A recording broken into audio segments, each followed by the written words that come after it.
Ainda nesse nosso capítulo aí, nós temos na sequência, Mateus 10, verso 29 diz: não se vendem 2 pardais por um asse, e nenhum deles cairá em terra sem o consentimento do vosso Pai. E quanto a vós outros, até os cabelos todos da vossa cabeça estão contados. Não temais, pois, bem mais valeis vós do que muitos pardais. Portanto, todo aquele que me confessar diante dos homens, também eu o confessarei diante de meu Pai que está nos céus. Mas aquele que me negar diante dos homens, também eu o negarei diante de meu Pai que está nos céus. Veja bem até aí esse verso 33. Jesus primeiro confirmou que os pardais não caem no laço, enfim. O que Deus está querendo dizer? Nada acontece sem o consentimento de Deus. Nada.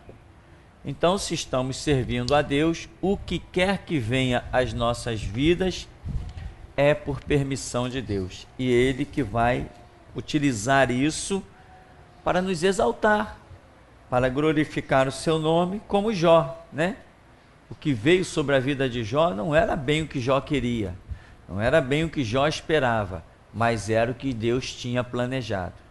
Então aqui ele está dizendo sobre os pardais, enfim, os cabelos da vossa cabeça estão contados, ou seja, Deus tem pleno conhecimento de todas as coisas e a nossa vida está sob o consentimento de Deus. Tudo que acontecer é consentimento de Deus, uma vez que estamos enquadrados aqui, como ele diz, que o discípulo tem que ser igual ao seu mestre. Aí ele diz: todo aquele que me confessar diante dos homens, eu o confessarei diante do meu Pai que está nos céus. Irmãos, e o confessar a Cristo é outra coisa que mostra a divisão de quem serve e quem não serve. O confessar a Cristo é algo completo. Vamos usar assim um exemplo bem bobo que me passou aqui pela cabeça. H2O. 2 moléculas de hidrogênio com uma molécula de oxigênio. Isso forma um composto que nós conhecemos como água. Tá. Então, se eu disser assim, não, eu tenho H1O1, né? Aqui é como se tivesse. Então, eu tenho água. Eu tenho HO. Eu tenho água. Você sabe, então, tem coisas que parecem, mas na essência, na realidade dos fatos, no olho clínico, no microscópico, não é. Então hoje as pessoas dizem, eu confesso Cristo. Ah, tá. Vamos ver se realmente a pessoa confessa Cristo. Cristo é amor? O que você acha? Jesus é amor? Sim. Jesus é justiça? Sim. O que mais que Deus é? Deus é vingador? É vingador. O que mais que você acha que Deus é? Misericordioso? Ah, Deus é misericordioso. Deus é longânimo? Deus é longânimo. O que mais que Deus é? Deus se ira? Bom, Deus se ira. E nós sabemos que muito bem que em momentos de ira, ações são desencadeadas. Não sabemos disso? Quando você se ira, você não faz certas coisas, que é fruto da ira. Deus não disse, estou irado contra Amaleque, o povo de Amaleque. Saul vai lá e extermina os amalequitas. Porque ele estava irado. E Deus guardou a sua ira. Deus veio remoendo a sua ira durante anos, desde que Israel saiu do Egito até que ele levantasse o primeiro rei em Israel, que foi Saul. E ele falou assim, eu te levantei nesta hora para isso, para ir lá exterminar os amalequitas. Mas já tinha passado décadas desde que o povo tinha saído do Egito e que o povo de Amaleque tinha matado os velhos e as crianças no final dos que vinham marchando fora da terra do Egito. E Deus sustentou a sua ira, Deus ruminou a sua ira ali, Deus manteve a sua ira, até levantar Saul e dizer assim, agora vai lá, para aplainar a minha ira, vai lá exterminar os amalequitas. E Saul guardou apenas os animais e o rei. A ira de Deus era tanta que por Saul ter poupado animais e o rei, Deus rejeitou Saul, o abandonou, e ele ficou que nem um louco. E depois foi acabar numa guerra, suicidando-se sobre a própria espada. Então, Deus se ira? Sim. O que mais? Bom, se nós pararmos para pensar, nós vamos achar muitas coisas. É como um H2O completo. Só que tem pessoas que entendem mal o Evangelho. Quando o Senhor Jesus diz assim, aquele que me confessar. Quando eu digo para as pessoas, Deus é amor, eu não estou confessando Cristo. Eu estou mentindo. Isso é uma mentira. E tem ministérios, vou chamar de ministérios por aí, que estão tomando anos e anos na sua existência, pregando um Deus que é amor, amor, amor, amor. Eu pergunto, quem criou o inferno? Deus. E tem um projeto com o inferno, não tem? Eu pergunto, um Deus que é somente amor, condena alguém? O amor condena? Não, o amor perdoa. O amor não condena. Amor não condena ninguém. O amor é sempre compassivo, longânimo, misericordioso. Amor não condena ninguém. Mas a Bíblia diz que Deus condenará, não diz que Deus condenará? Então, se eu me deter, como algumas pessoas, né, já até me afrontaram, tentaram me afrontar de certa forma, porque eu ignoro tanto as coisas, irmão, que às vezes as pessoas pensam até que eu concordei com elas. Não é que eu ignoro tanto certas coisas, que a pessoa acha até que me convenceu. Eu não estou nem aí porque ela pensa, eu tenho um rumo a seguir, eu tenho uma estrada para marchar, não tenho tempo a perder com ela. Então, se uma pessoa prega, né, como alguém dizia assim, eu gosto muito de pregar o amor de Deus, o meu negócio é pregar o amor de Deus, o que essa pessoa é? Uma mentirosa, porque nunca existiu, nem jamais existirá, em nenhum momento de nenhuma história, um Deus que seja só amor. Então a pessoa começa a alimentar os outros com um Deus falso. O dia que ela pisar na bola, que Deus der-lhe uma rasteira, mandar o cajado na cabeça dela, ela vai dizer, não, não é bem esse Deus que eu queria, não. Então, Deus amou o mundo de tal maneira, né? Deus amou o mundo de tal maneira e deu o seu Filho unigênito, para que todo aquele que nele crer não pereça, mas tenha a vida eterna. Opa, o que nele crê não pereça, mas quem não crê, perecerá. Em toda a expressão do amor de Deus, em toda a expressão do aconchego de Deus, também nós podemos identificar o verso dessa situação. Então, confessar a Cristo, muita gente está se iludindo por aí.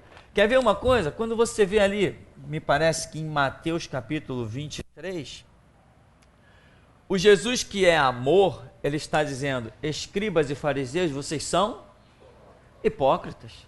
Vocês como o mosquito engolem o camelo.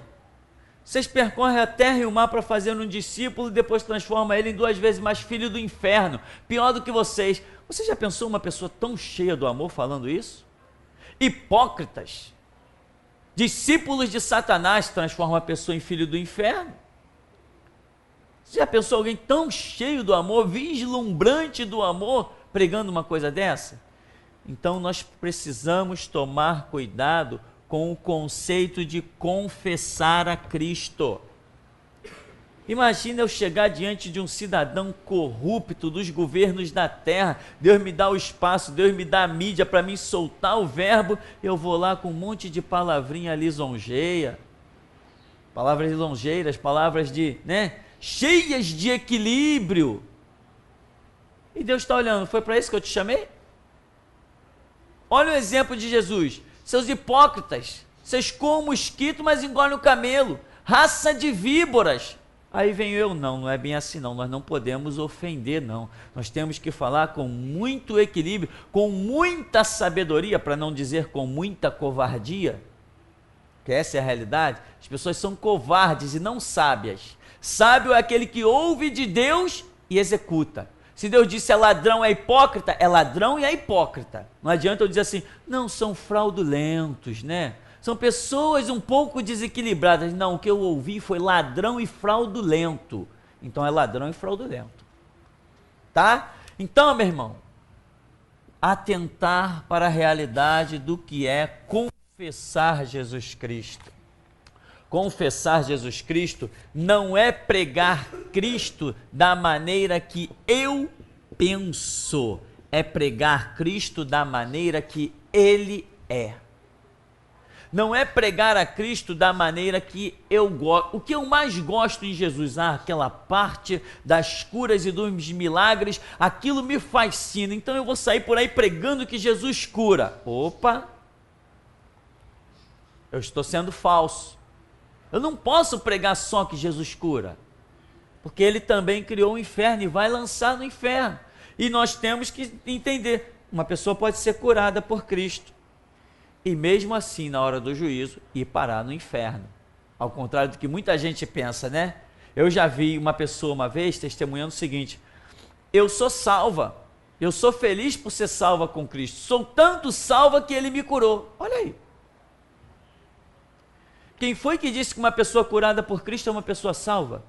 Os conceitos de cura e de salvação são extremamente diferentes. Eu já fui em vários lugares, Jesus curou pessoas que não estão nem aí para o Evangelho e nem se converteram.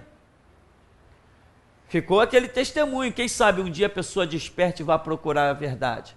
Mas são salvas? Não. Mas foram curadas? Foram curadas. Foram curadas. Há poucos dias nós estivemos junto de uma família, que pregamos para essa família. Primeiro pregamos, depois Deus operou maravilhas, demônios expulsos, depressão cancelada, coisas incríveis. Foram tantas coisas mencionadas que eu nem lembro, sabe aquela quantidade de coisa assim que te impacta? E resultado, essa família de macumbeiro arrancaram as guias, arrancaram os cordões, as pulseiras, as tornozeleiras, e arrancaram as imagens de escultura, arrancaram tudo! E foram, sabe para onde? Para a Universal. Foram libertos?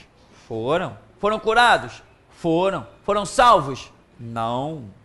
Não entenderam o Evangelho. Apesar de eu ter dito para eles, e por isso, eu creio que foi por isso que o Espírito Santo me levou muitas vezes a repetir isso. Eu mesmo já estava me achando redundante em dizer para eles, o Deus que eu sirvo não é o da Universal. Eu falei isso umas 10 vezes. É porque Deus sabia que eles iam dar um passo errado. Então, Deus operou maravilhas, mas eles arrancaram, jogaram os bonecos de gesso no lixo, arrancaram as guias, as roupas que tinham queimaram, saíram daquilo ali, mas foram para a Universal. Porque a porta da perdição, ela é larga, muito larga. A porta da salvação é estreita, e poucos encontram esse caminho. E o aviso foi dado, que o Deus que estava ali libertando eles, operando, não era o Deus da Universal, mas eles quiseram o Deus da Universal. Cada um tem direito a seguir o seu próprio caminho. Então, meu irmão, confessar a Cristo não é parte, tem que ser completo. Não confesse um Cristo pela metade, confesse um Cristo por inteiro. Ou seja, não escolha o que vai falar, o que vai pregar. Apenas busque em Deus e deixe que Deus te revele aquilo que Ele deseja que você pregue.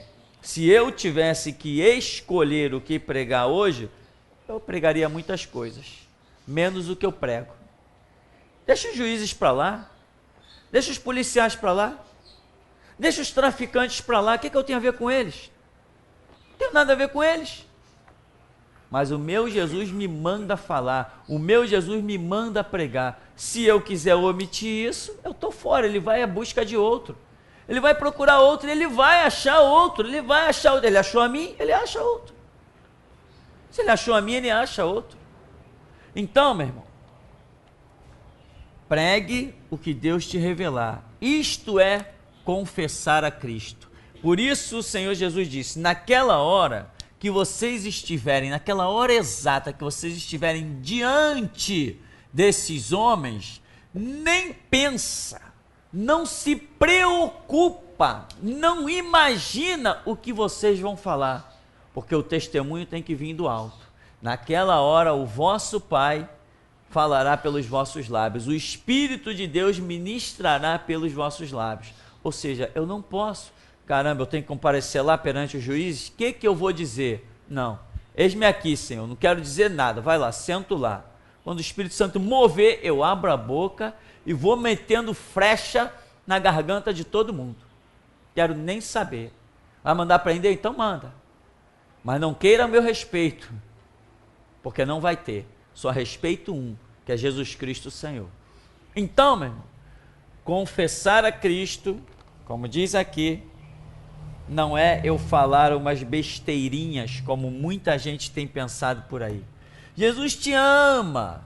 Irmão, até eu já estou farto desse papo de que Jesus ama. Até eu já estou farto desse negócio.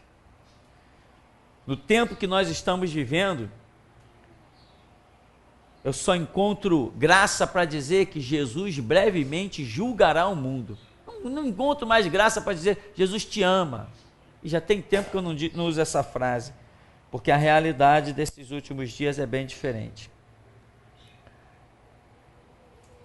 Nós queremos ver ainda, ou melhor, não sei se vamos entrar num outro tema, eu quero saber se alguém aqui tem uma pergunta para fazer, ou alguma coisa para compartilhar. Tem? Pastor, dentro desse contexto dos atributos de Deus, aqui em Isaías 45:7, diz: eu formo a luz e crio as trevas, faço a paz e crio o mal. Eu, Senhor, faço todas as coisas. Como podemos classificar esse eu crio o mal? Sim, eu crio o mal, veja bem, é porque, como nós vimos aqui, a permissão de Deus, né? As pessoas dizem, o diabo criou o mal. Não, o diabo não criou o mal. Quem criou o mal foi Deus. Porque o próprio diabo foi criado por Deus. Todas as ações que o diabo pode realizar já estavam dentro de um projeto de criação de Deus. Nós temos o nosso livre-arbítrio. Ora, o que é um livre-arbítrio? É fazer sempre o bem? Eu só posso fazer o bem. Isso é livre-arbítrio? Não, tem que existir o mal, eu tenho que fazer o mal. E o que é o mal? Tudo que eu possa fazer já é criado por Deus. O adultério é criado por Deus. Eu vou explicar. A prostituição é criada por Deus. A pedofilia é criada por Deus. Os roubos, os furtos, toda pilantragem, toda sem vergonhice que há no mundo, é criada por Deus. Como criada por Deus? Porque Ele deu a mente de Satanás e a mente dos homens, Ele permitiu na mente dos homens a capacidade de produzir isso. Por quê? Por causa do livre-arbítrio. Deus, quando criou, Ele poderia dizer assim, esses aqui nunca serão pedófilos. Eu vou criar a mente do homem de uma maneira que ele nunca seja um pedófilo. Eu vou criar a mente de um homem de uma maneira que ele nunca seja um homossexual. Eu vou criar o querubim ungido da guarda, Satanás, de maneira que ele nunca consiga inspirar um homem a ser um estuprador. Ele poderia fazer isso, não poderia? Se ele determinasse assim, não seria assim? Então ele criou, não que ele tenha criado, mas pela permissão. Porque é necessário que o mal exista para que nós provemos que queremos fazer o bem. Ora, se eu não tenho o caminho do mal, como que eu posso provar que eu sou bom? Como a minha bondade ela é demonstrada? Quando alguém me estende a mão e eu tenho condições de dizer sim ou não para essa pessoa. Se eu não tiver condições de dizer sim ou não, se Deus me programou para eu só dizer sim, eu sou muito bom. Por quê? Porque eu faço bem a todo mundo, mas eu não tenho outro caminho. Eu só posso fazer o bem. Por isso, quando Deus criou Adão e Eva, o colocou lá naquele lugar, Jardim do Éden, e botou ali uma árvore e disse assim, tá vendo tudo aí? Tá tudo nas tuas mãos, tu é governador de tudo isso, só aqui tu não toca. Aquele não de Deus para o homem foi a prova de que o homem era livre, que ele era um ser independente, que ele era um ser com vontades próprias. Aquele não da árvore do conhecimento do bem e do mal, aquele não é que prova que verdadeiramente nós somos livres. Então, quando Deus diz, eu formo as trevas, eu crio a luz, eu, o Senhor, faço todas as coisas. Por quê? Porque tudo emana de Deus, toda criatura, tudo que os seres possam pensar, tudo já foi um programa de Deus, dando liberdade a todos os seres. Então, se Deus não permitisse a pedofilia, ela não aconteceria. Como a permissão depende dele, nós indiretamente ou diretamente podemos dizer assim, ele criou. Criou como? Permitindo os homens o exercício do seu livre-arbítrio. Né? Quem criou os traficantes? O diabo criou os traficantes. Tá bom. Mas quem formou a mente do diabo capaz de inspirar o traficante? O diabo se autocriou? Não, ele não é feitura das mãos do nosso Deus. Então todas as coisas têm origem em Deus, e essas coisas todas que têm origem em Deus, que giram aí no campo da sua permissão, são coisas que servem de provas para nós, ou seja, nós seres humanos fomos colocados na terra para sermos provados se vamos herdar a glória de Deus ou não. Portanto, Deus criou o bem, Deus criou o mal, jogou tudo aí, está tudo diante de nós e está tudo dentro de nós. O bem e o mal também está dentro de nós. Nós é que temos, como disse o Senhor para Caim, né? O pecado jaz à porta, mas cumpre a ti dominá-lo. Então todas as coisas têm origem em Deus, tá? Temos mais perguntas? Não? Tem? É uma pergunta da Francis, da Alemanha. Pastor, se uma pessoa comete o mesmo erro uma série de vezes e perde a coragem de se chegar a Deus para pedir perdão, pois a própria pessoa se condena e se sente um lixo, como se livrar deste fardo? Será que Deus não perdoaria mais essa pessoa e não a levantaria do lodo e do corpo do pecado? Não levanta mais. Está perdida. Não tem mais remédio. Se a pessoa não tiver o entendimento e agir conforme a palavra, ela está irremediavelmente perdida. Não tem mais chance para ela. Deus não perdoa quem não pede perdão. Entende, irmão? Se a pessoa perdeu as forças, se entregou, não fique esperando que Jesus vá lá e lhe dê a mão, não. Não é essa a regra bíblica. Se a pessoa reconhece os seus erros, a Bíblia até diz pelo apóstolo João, aquele que confessar os seus pecados, né, Como é que diz a passagem bíblica? Ele é fiel e justo para nos perdoar os pecados e nos purificar de toda injustiça. A Escritura diz, parece que é em Provérbios, aquele que confessa o seu pecado e deixa, alcança misericórdia. Então, se uma pessoa, nós até tivemos um exemplo aqui no começo do ministério, de uma pessoa que tinha praticado um aborto, no começo da sua vida, da sua juventude, praticou um aborto, não sei em que condições, praticou um aborto. E nós víamos no culto sempre Deus falar alguma coisa, revelar alguma coisa àquela pessoa e dizer assim, olha, Deus já te perdoou do teu pecado, segue em frente. Aí passava uma semana, vinha de novo, olha, Deus manda dizer que já te perdoou do seu pecado, segue em frente. E era sempre essa história, até que um dia a palavra foi assim, olha, até quantas vezes você vai ficar se condenando naquilo que Deus já te perdoou? Aí fomos conversar com a pessoa. Tinha cometido um aborto e não se perdoava. Não achava que a coisa fosse tão simples, que Deus simplesmente perdoou esse assassinato na cabeça dela, né? Deus simplesmente perdoou o assassinato assim, do nada.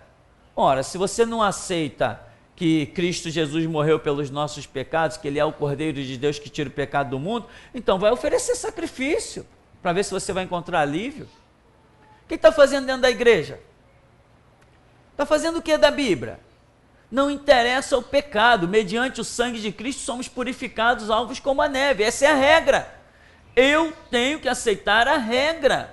Resultado, essa pessoa passou-se tempo, passou-se anos, e aquilo martelando a cabeça dela. Ela não aceitou a palavra que diz que, confessando os nossos pecados, somos perdoados. Resultado, é uma pessoa desviada hoje.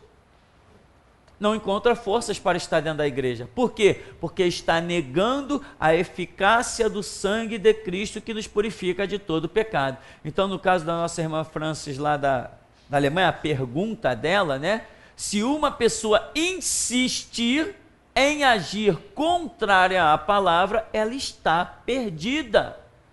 Tem que levantar a cabeça, tem que ir em frente. Outra coisa, né? Não vamos brincar com Deus, né? Senhor, até quantas vezes pecará o meu irmão contra mim?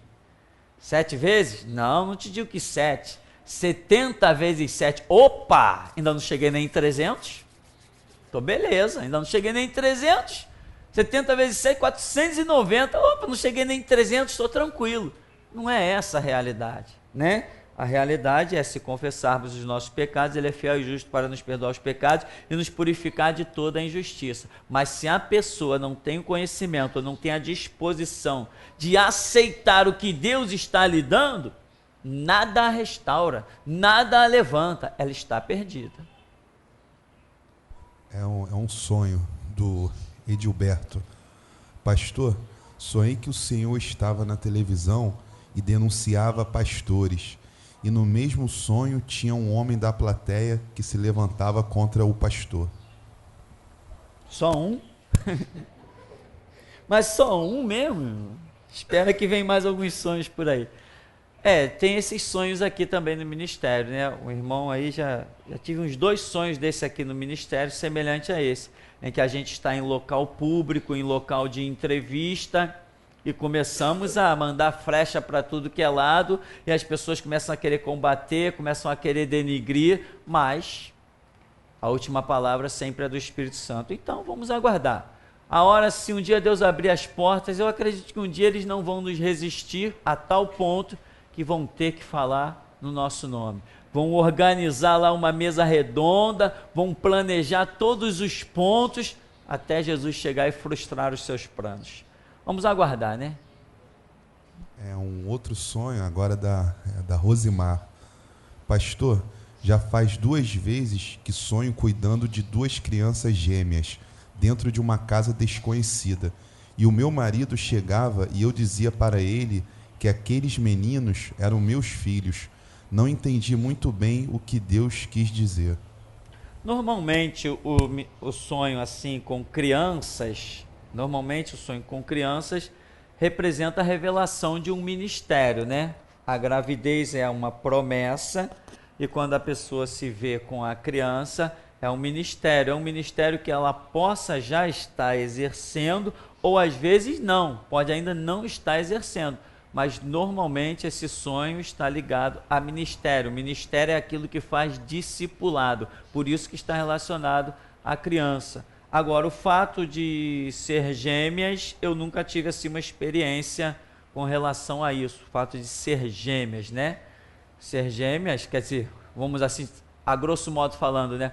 Uma porção dobrada, pode ser que esteja representando um ministério forte, forte demais, alguma coisa que vai ser muito impactante, mas não vamos entrar em detalhe. Porém, o certo é que sonho com crianças representa que Deus está chamando esta pessoa para o exercício de algum ministério, coisa que já pode ter começado ou que ainda vai começar. Temos perguntas aqui? Não? Então nós vamos ficar por aqui hoje.